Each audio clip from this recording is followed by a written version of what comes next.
పొలంలో సహాయం చేయడానికి వచ్చిన అమ్మాయి గురించి మాట్లాడుకున్న తర్వాత అరుణ కాస్త కుదుటపడింది. ఆ తర్వాత వాళ్ల సరదా మాటలు, రొమాన్స్ కొనసాగిస్తూ రోజులు గడుస్తున్నాయి. హాయ్ ఫ్రెండ్స్, అందరూ ఈ కథలను చదువుతున్నారు కానీ లైక్ చేయడం లేదు, షేర్ చేయడం లేదు. ప్లీజ్ ఫ్రెండ్స్, లైక్ చేయండి, షేర్ చేయండి, సబ్స్క్రైబ్ చేసుకోండి. మీరు ఇచ్చే లైక్ అండ్ కామెంట్ నాకు చాలా హెల్ప్ అవుతుంది ఫ్రెండ్స్. Thank you. ఇప్పుడు మనం స్టోరీలోకి వెళ్దాం. ఉదయపు కూరగాయల గందరగోళం. ఒక రోజు ఉదయం బంగారమ్మ, రామ్ అమ్మ, ఈరోజు మన ఇంటికి పెద్దలు వస్తారు. వంటలు బాగా చేయాలి కోడలా అంది. అలాగే అత్తయ్య, చేస్తాను, కానీ మీరు కూడా నాకు హెల్ప్ చేయాలి, ఎందుకంటే నేను ఇప్పుడిప్పుడే కదా మీ దగ్గర వంటలు నేర్చుకుంటున్నాను అని అరుణ అంటుంది. దానికి అత్తా కోడలు ఇద్దరూ నవ్వుకుంటారు. అరుణ మార్కెట్కి వెళ్లి కూరగాయలు తెచ్చింది.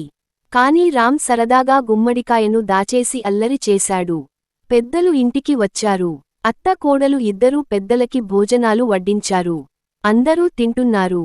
వంటలు చాలా బాగున్నాయమ్మా అన్నారు పెద్దలు. దానికి అత్తా కోడలు ఇద్దరు చాలా సంతోషించారు. కాని అంతలో అరుణకి గుమ్మడికాయ గుర్తుకొచ్చింది.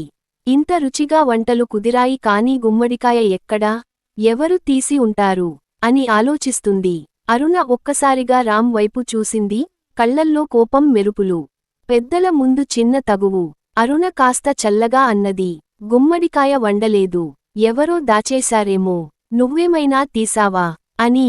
రామ్ నవ్వుతూ, అమ్మా, వంటలు చాలా బాగా రుచిగా ఉన్నాయి, కానీ కోడలు గుమ్మడికాయ వండడం మరిచింది, నన్ను నిందిస్తోందేంటి అని అన్నాడు.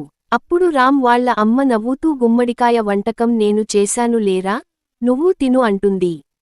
పెద్దలు కూడా నవ్వుకున్నారు. కాని అరుణ కోపంతో, నేను మరిచానా, మీరు దాచిపెట్టారా అని గట్టిగా అనేసింది. అంతలో పెద్దలు సరదాగా, అయ్యో, కొత్త జంట మధ్య గొడవ మొదలైందా అని జోక్ చేశారు. రాత్రి కోపం కొనసాగింది. అందరూ వెళ్ళాక అరుణ మాత్రం ఇంకా సీరియస్ గానే ఉంది. రామ్ దగ్గరికి వచ్చి, ఓహో, నిజంగా కోపమా లేక నాటకమా అని నవ్వుతూ అడిగాడు. అరుణ గంభీరంగా, ఇంటి పెద్దల ముందు నన్ను తప్పు పట్టారు, అది నాకు నచ్చలేదు రామ్ అంటుంది. రామ్ కొద్దిసేపు నిశ్శబ్దంగా ఆమెను చూసి మెల్లగా అన్నాడు, అరుణా, నేను నిన్ను ఆట పట్టిద్దాం అనుకున్నానే తప్ప నిన్ను అవమానపరచాలన్న ఉద్దేశం లేదు. నీ గౌరవమే నా గౌరవం కదా, ఇంకా ఎప్పుడూ నిన్ను ఎవరి ముందు తప్పుపట్టను, సరేనా అన్నాడు. ముద్దైన కలయిక. అరుణ కళ్లలో కోపం కరిగి కన్నీళ్లు మెరుస్తుండగా రామ్ ఆమె ముఖాన్ని తాకి కన్నీళ్లు తుడుస్తూ, ఈ కన్నీళ్లు నాకు నచ్చలేదు, నీ నవ్వే కావాలి అని అన్నాడు. అరుణ మెల్లగా నవ్వింది.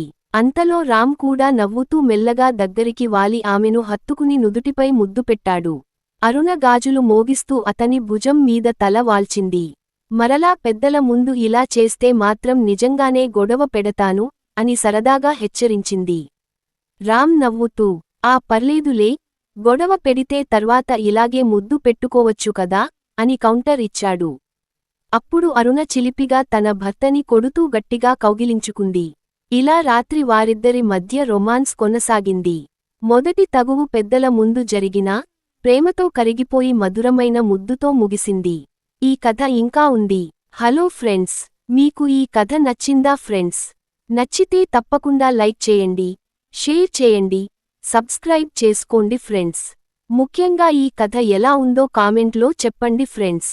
సబ్స్క్రైబ్ చేసుకోవడం మాత్రం మర్చిపోకండి ప్లీజ్. Thank you. ఎల్